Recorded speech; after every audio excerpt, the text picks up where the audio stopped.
Hey guys, good morning. It's Monday morning. I probably should have had this video up already, but I'm one of those people that when I have nothing to do, I get nothing accomplished. So I hope you guys are doing well. Changed my location. I'm sitting in this big, impressive looking chair. It looks like I'm in an important office. I'm really not, but sitting in my living room. So hope you guys are doing well. Hope you. I guess I was going to say have a good weekend, but not like any day is any different than any other else. Monday, Tuesday, Saturday, Sunday, doesn't really matter. So it is Monday morning. The president, as of yesterday, said that this lockdown, probably shouldn't use the word lockdown, this whatever it's considered self-quarantine is going to last at least another 30 days. So not great news, but I don't know.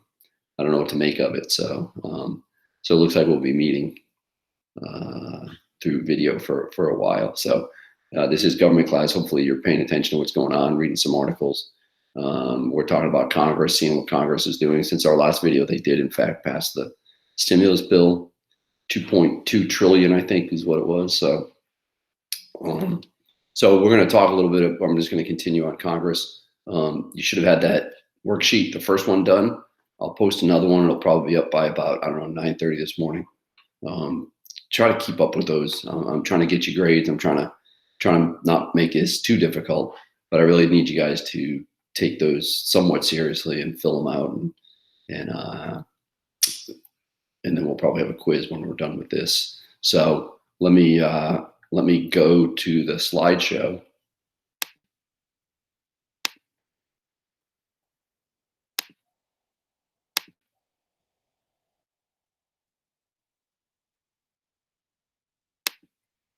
All right, so here's our slideshow.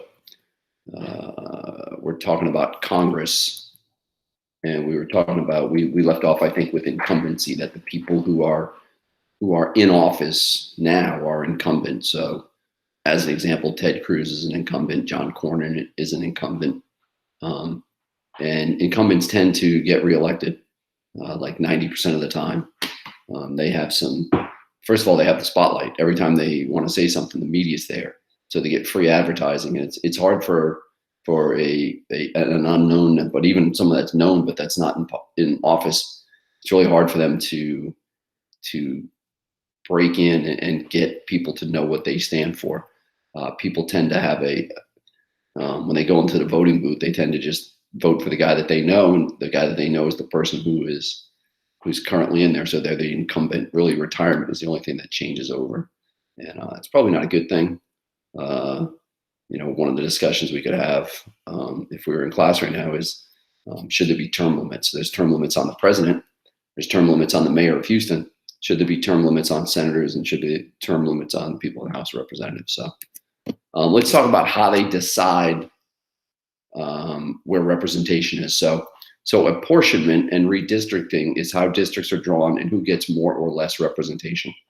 So there's 100 senators. That's easy to understand. There's 2 per state. If somehow we got 51 states or 52 states, we would just add 2 every time there was a new state. So the Senate is not locked in at 100. It's just that there's 2 for each state, and we've had 50 states now for like 60 years, so it's going to be at 100. The House of Representatives is, though, locked in at 435 representatives. It used to be we would add people to the House of Representatives as the population of states increased, and also as we added more states. But I don't know, around 100 years ago, they decided, you know what, the House of Representatives will get too big if we go more than 435. So it's locked in.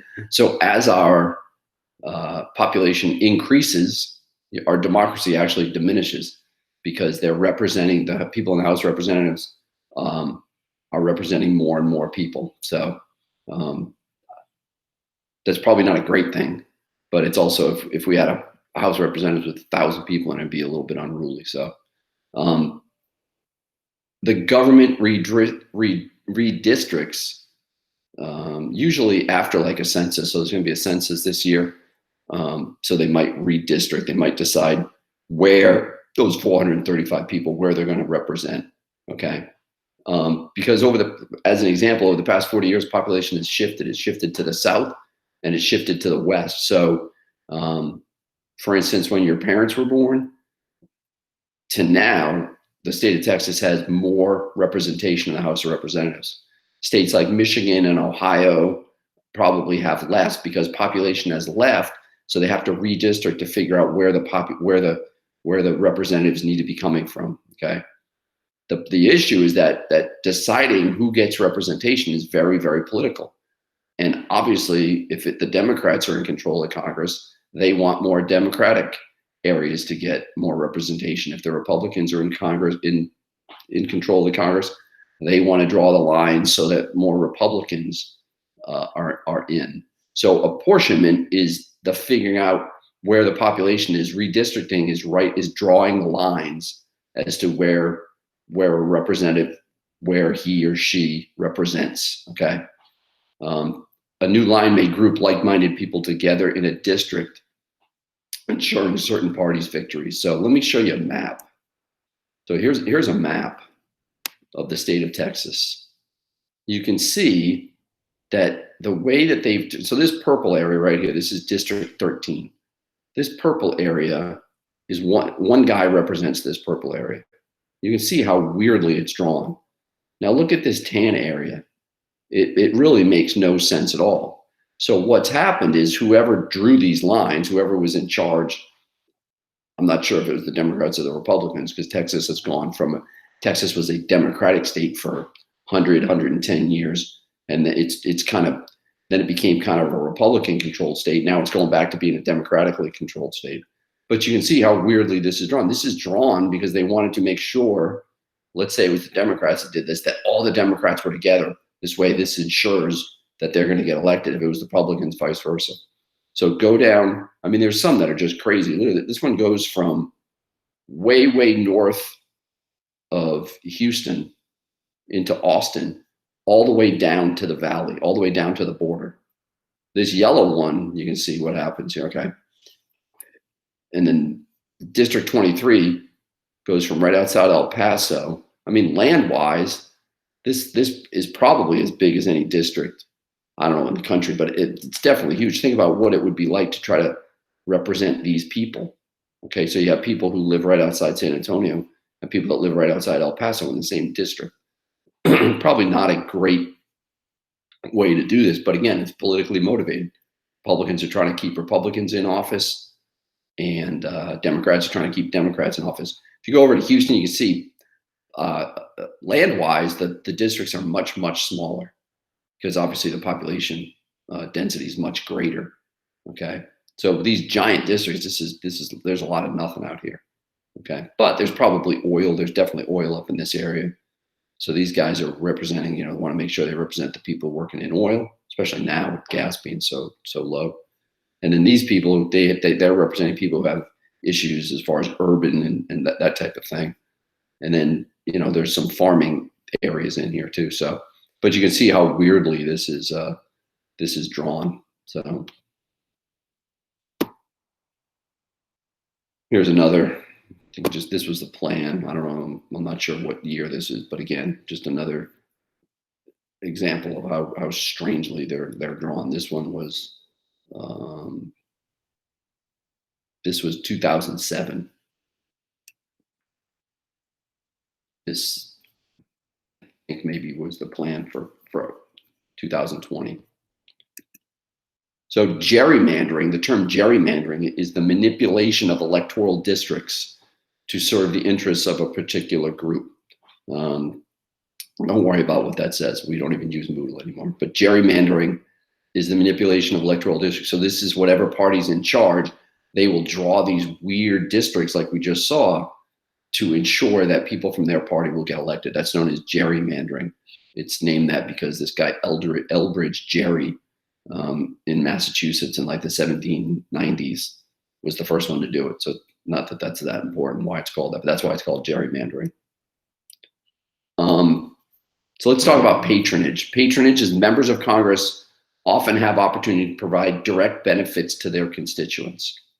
So let's just pretend that there's not a massive pandemic worldwide. Let's just pretend that this is just a regular day. Okay. If a representative from Houston can go to the Congress in Washington and get the Congress to agree to, I don't know, spend $50 million on a new highway extension, let's just say, through Cyprus to Austin.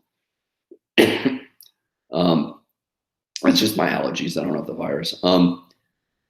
That's patronage. They're trying to get benefits for where they're from. So if there was going to be a $50 million highway extension, that's good for our area because it puts people in work, puts people to work, puts a lot of money in our economy.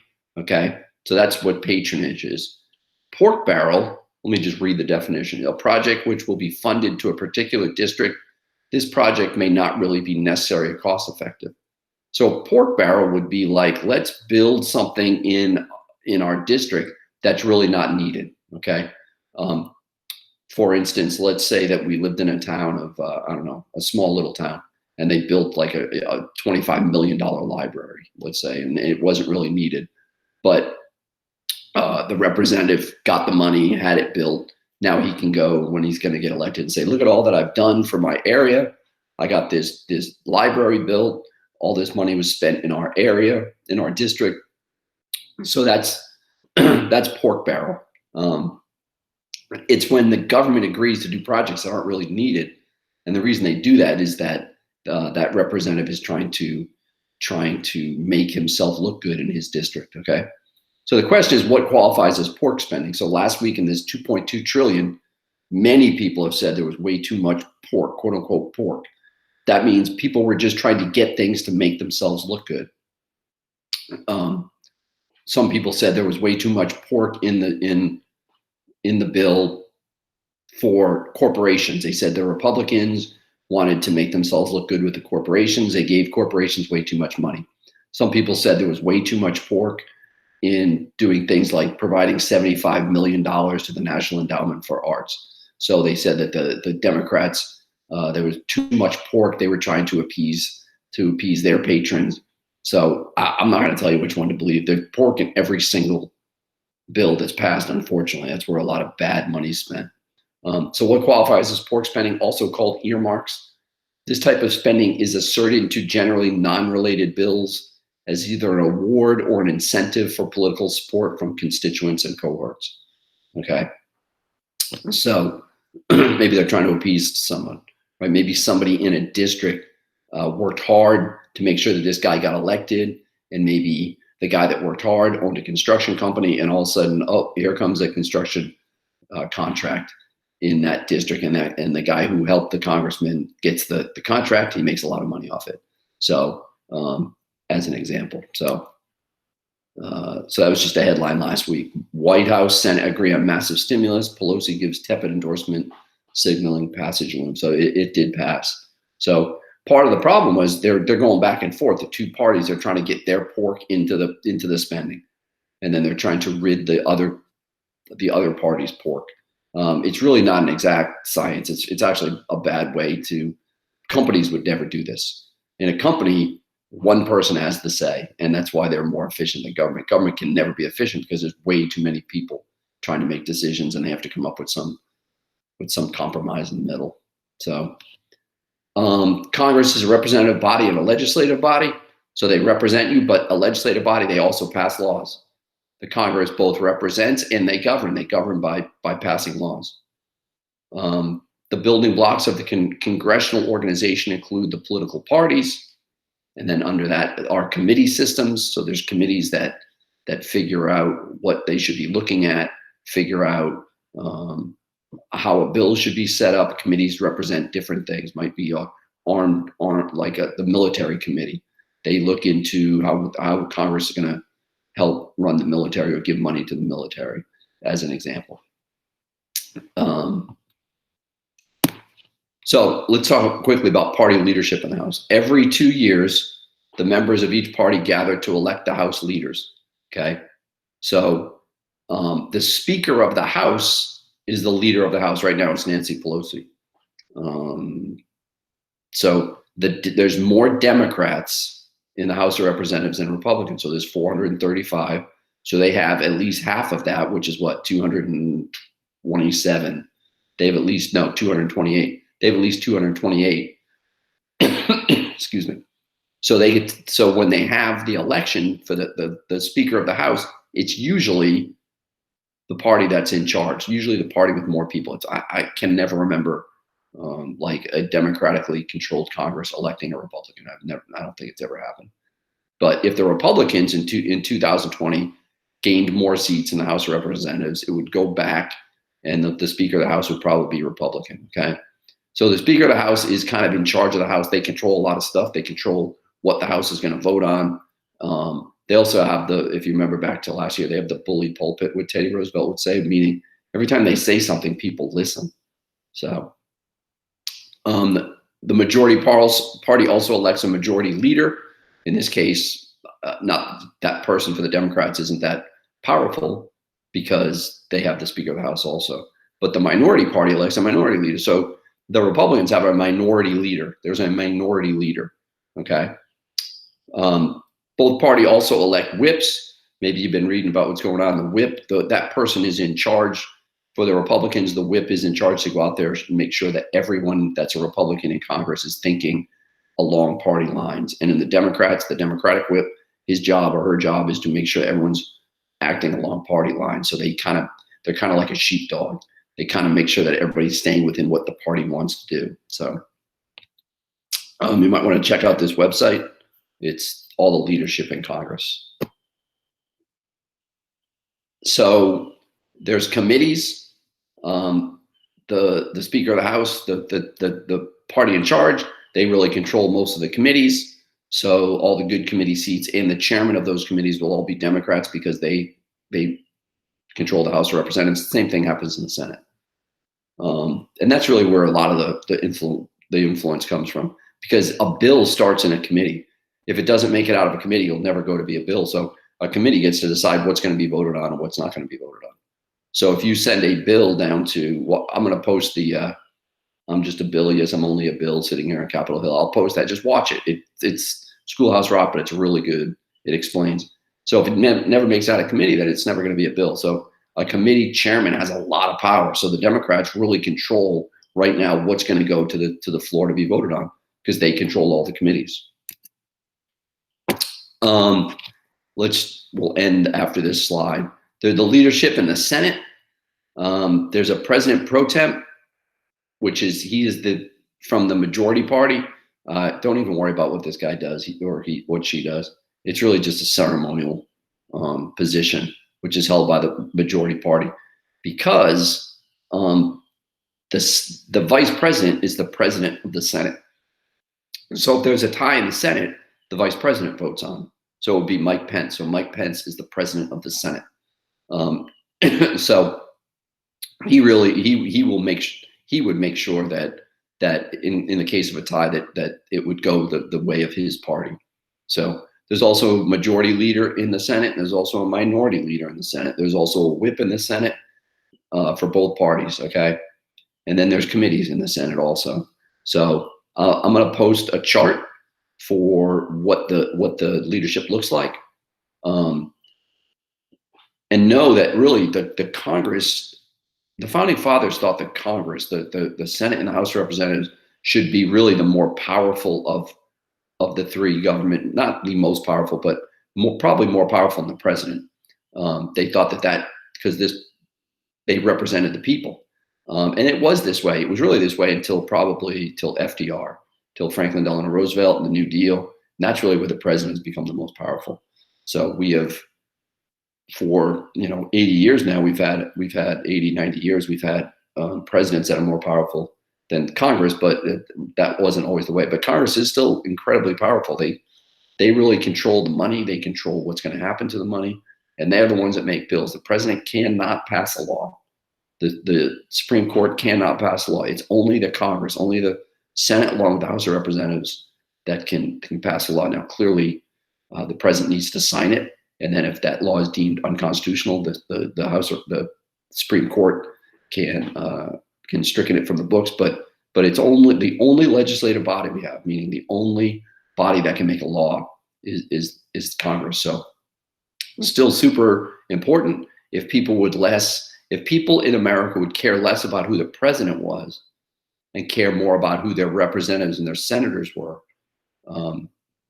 that would be a really good thing, because those people actually represent you. The president represents everybody, but your person in the House of Representatives really represents your location, and your senator represents your state. So there'll be a worksheet posted, a couple other things posted. So make sure you check Google Classroom and give me about an hour. Those will be due on Wednesday. Let me get out of this. Hold on. Let me go back to the camera. All right. So if you have any questions, please feel free to call me, 713-202-1238. Probably shouldn't have done that since this is going out on YouTube. But really, if anything's going on in your life that you just need someone to talk to, please contact me, contact Coach Barber, contact Coach Krantz, contact Ms. Hauser. It's not an easy time. It's scientifically proven that if you want to cause depression in people, isolate them. That's everybody knows that. So this is really not a great system that we have set up, and I can't imagine just sitting in your house and you're, at least I get to go out occasionally, but I'm also not 17, 18 years old. So if you need somebody, if anything's going on, you need to talk to somebody, contact one of us. So stay up with all your stuff. Make sure that you're getting everything accomplished. So love you guys and miss you. Talk to you soon.